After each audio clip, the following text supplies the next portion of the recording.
Hi, World Recapped here. Today, I'm going to explain a South Korean crime thriller film called Memories of Murder. Spoilers ahead. Watch out, and take care. It is October of 1986. The movie is set in the Hwasong province of South Korea, where a woman has been found dead near a field. The cops are immediately informed by the villagers, and head detective Park Do-man arrives at the scene. He checks inside a sewer and finds the decomposing body of the victim. It is clear that she was treated inappropriately before her murder. After inspecting the scene, Do-man returns to the station and starts interrogating various suspects for the crime. However, the process is very tedious as he uses a typewriter. Do-man takes pictures of all the suspects, and Kwon Kyak, a female detective, arranges them in a book. He stares them in their eyes as he believes he can identify the perpetrator through eye contact. Just then, they are informed that another woman has been murdered in the same area. Do-man rushes to the scene and finds a footprint, which he assumes can serve as a clue. Unfortunately, before he can have a better look at it, a tractor drives over the footprint and destroys it. As a result, Do-man ends up back at the station without any evidence collected. I hope he arrested that tractor. Several months pass by, and it appears as if the case has gone cold. But, one day, Do-man learns from his girlfriend that Beck, a mentally scarred, handicapped boy, had been stalking the second victim before her death. Finally finding a clue, he immediately brings Beck to the station and interrogates him. Then, Do-man, along with another colleague, beat him up mercilessly. They try to force a confession out of him, but the poor guy only admits that he was stalking her. In the next scene, a man is seen approaching a woman on a silent road. He tries asking for directions to a certain place, but she does not respond. This is because everyone in the town has become terrified due to the recent murder cases. The woman tries to run away, but only ends up falling in a heap. Just then, Do-man appears and instantly jumps on the man, assuming that he is attacking the girl. Later, he learns that the man is Seo Tae-yoon, a detective from Seoul who has volunteered to assist with the case. On their way to the station, Do-man goes to the crime scene, makes a footprint with Beck's shoes, and takes a picture. He then goes back to the station and tries to beat a confession out of Beck. This time, however, he shows the photos of the fake shoe prints. Despite this, Beck still denies being related to the murder. Fed up, the detectives take Beck to a field and threaten to bury him alive. So, the latter hesitantly starts explaining what happened that day. He reveals that the victim was strangled with her bra first, and then tied with her stockings. So far, this all sounds hot, Beck. When do things start going downhill? Hearing this, the detectives are shocked, as back then in Korea, crimes like murder and physical assault were less prevalent. They demand to know more, but when Beck says, "I don't know," they start beating the hell out of him. The next day, Beck is declared the killer and is taken for a spot inspection in front of the reporters. Fortunately, Tae-yoon arrives in the nick of time and interrupts them. He checks Beck's hands, which are severely scarred, and asserts that there is no possible way he could have tied the knots around his victims. Hearing this, the villagers realize that Beck is being framed, and so they attack the officers. They are willing to support their local friend, no matter what.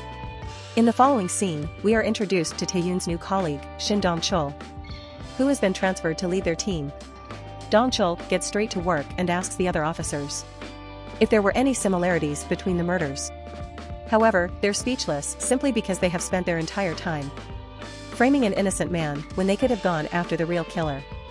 Fortunately, the smart guy, Tae-yoon, briefs them that all the murders happened during rainy days, and the victims wore red clothes. Then, Dong-chul asks if both the victims died the same way, too.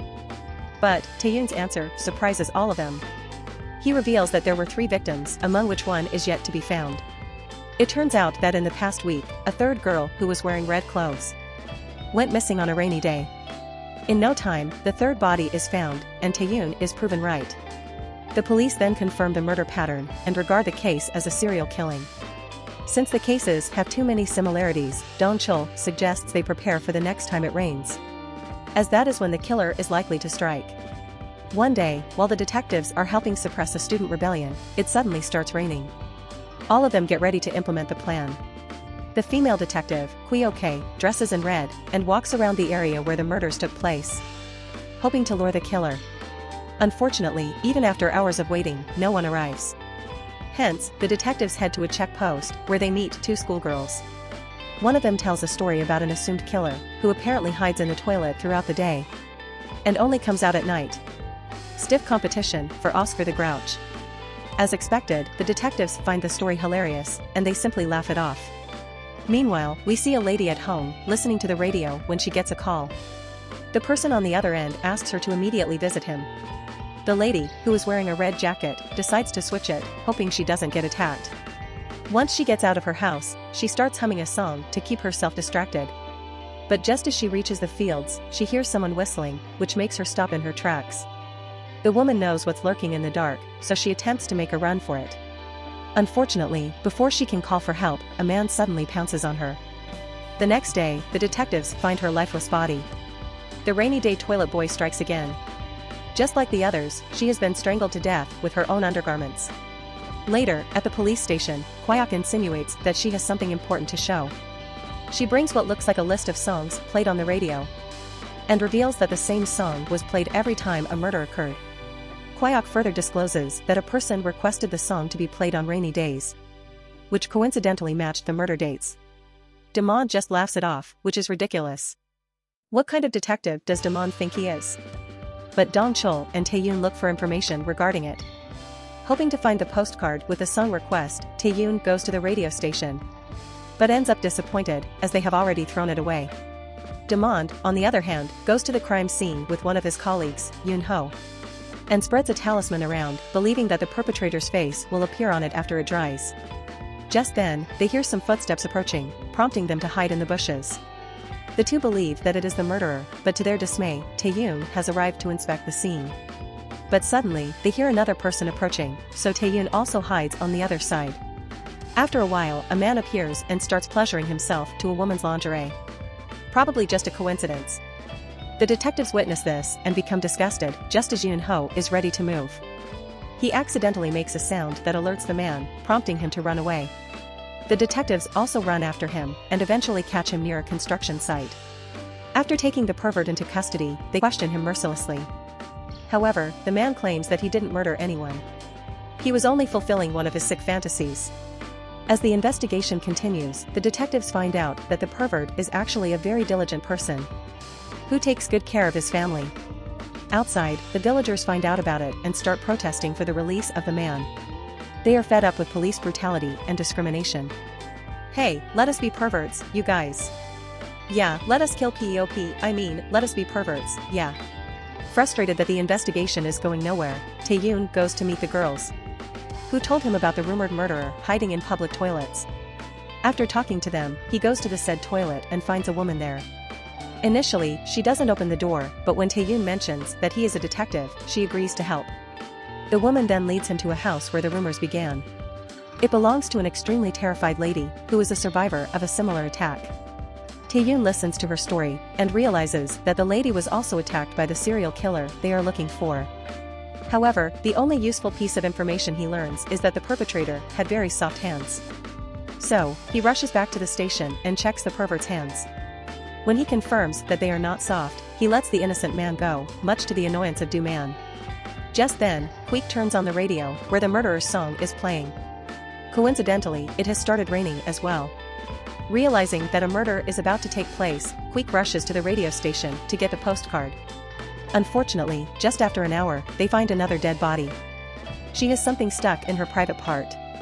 It is a small piece of peach. On the other hand, Kwok finally finds the postcard at the radio station, and learns that it belongs to Hyun-gyu, a factory worker. They immediately take him into custody, and the first thing Tae-yoon does is check his hands.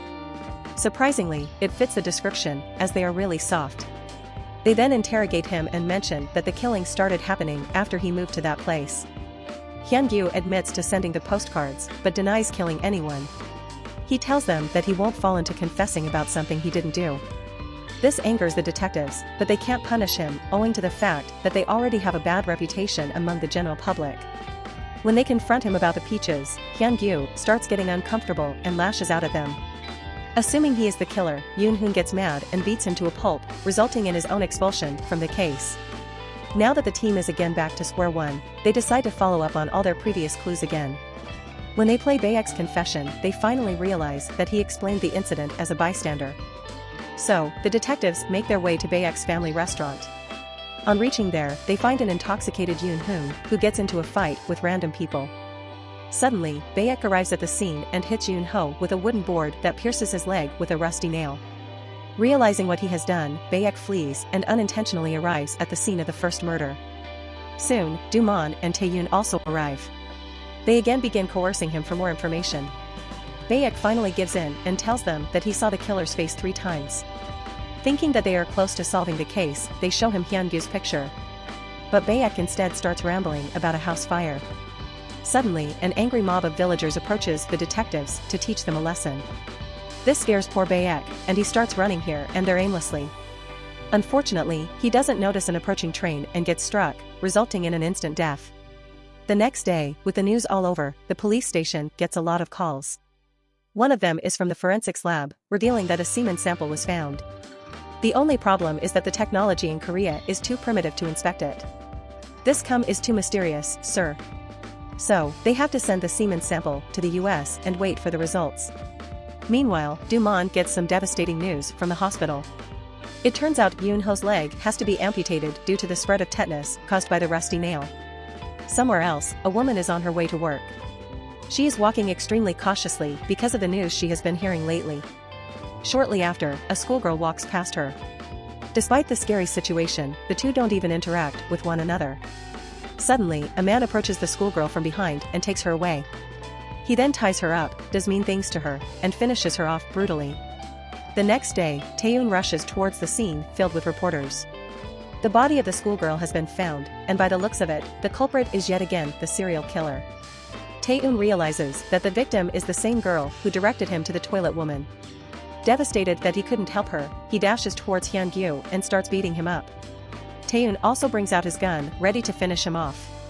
But just then, Do-man appears with the DNA results of the semen. It reveals that Hyun-gyu is actually innocent. With this, the detectives are once again back to square one with no clues of who the murderer is. So, a few days later, the case is eventually closed. The movie then skips to the year 2003, where Do-man is having breakfast with his family. He is now retired from the force and has become a successful businessman. One day, he goes to the same crime scene, which was once filled with the dead bodies of women. Do-man looks at the drain where he found the first body, when suddenly, a little girl walks up to him. She reveals that another man was checking the drain some time ago, just like him. The movie ends as a shocked Do-man looks at the camera, realizing that the killer may still be around. The movie is based on a true story about South Korea's first serial killer. In total, he killed 15 women, and the case remained unsolved for 30 long years. When Memories of Murder was released, the case was still a mystery. But, in 2020, using the help of advanced medical forensics, the killer was finally revealed to be Lee Chun-jae. He is now serving a life sentence. Too bad they couldn't catch him earlier, so this movie could have a satisfying ending. Subscribe for more videos like this, turn on notifications, and leave a like to help the channel out. Thank you for watching.